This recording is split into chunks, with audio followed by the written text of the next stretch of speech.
Hi everyone, আজকে হলো ভাইফোঁটা। সবাইকে শুভ ভাইফোঁটা। তো আজকে সকাল সকাল ঘুম থেকে উঠেই স্নান ধান করে ফার্স্টে ভাইয়াকে ফোঁটা দিতে বসলাম। খুব সকালে ওঠা হয়নি, আজকে একটু দেরি করেই দিয়েছি, 12টা সাড়ে 12টার দিকে। আর আমাকে ভাইয়া এবার দিয়েছিল চকলেট চিপস, আর তার সঙ্গে দুটো নেল পলিশ, আর তার সঙ্গে প্রিটি চেনটা ছিল, পেন্ডেন্টটা দেওয়া, বেশ কিউট ছিল এটা।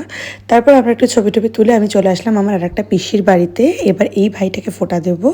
তারপর ফোঁটা দেওয়ার পর ও যখন আমাকে প্রণাম করছিল, ভিডিও করার জন্য মিনিমাম 7 থেকে 8 বারও প্রণাম করেছে, কারণ যখনই প্রণামটা করছে তখনই ভিডিওটা অন করা হচ্ছিল না, সেই জন্য। তারপর বাড়ি চলে এসেছিলাম, আমার ব্লগ বানানো হয়নি, তো সন্ধ্যের দিকে ওরা এসেছিলো, তো তারপর আমরা সবাই মিলে একটু বাজি ফাটালাম। দেন আমি চলে গেছিলাম MBDS মাঠে, আমি আর আমার একটা ফ্রেন্ড। এসেই আমরা ঠাকুরটা দেখে তারপর একটু ঘুগনি খেলাম। কালী পুজোর দিন এখানে আমি আর মা এসেছিলাম, বাট তারপরে আর আসা হয়নি, তো আজকে ফ্রি ছিলাম বলে আসলাম। আর এটা ছিল আমার আজকের আউটফিট। এই ড্রেসটা আমি আমার বার্থডেতে পরেছিলাম, তারপরে আজকে পরলাম। আর বাড়ি আসার সময় নিয়ে এসেছিলাম একটু আইসক্রিম। বাই।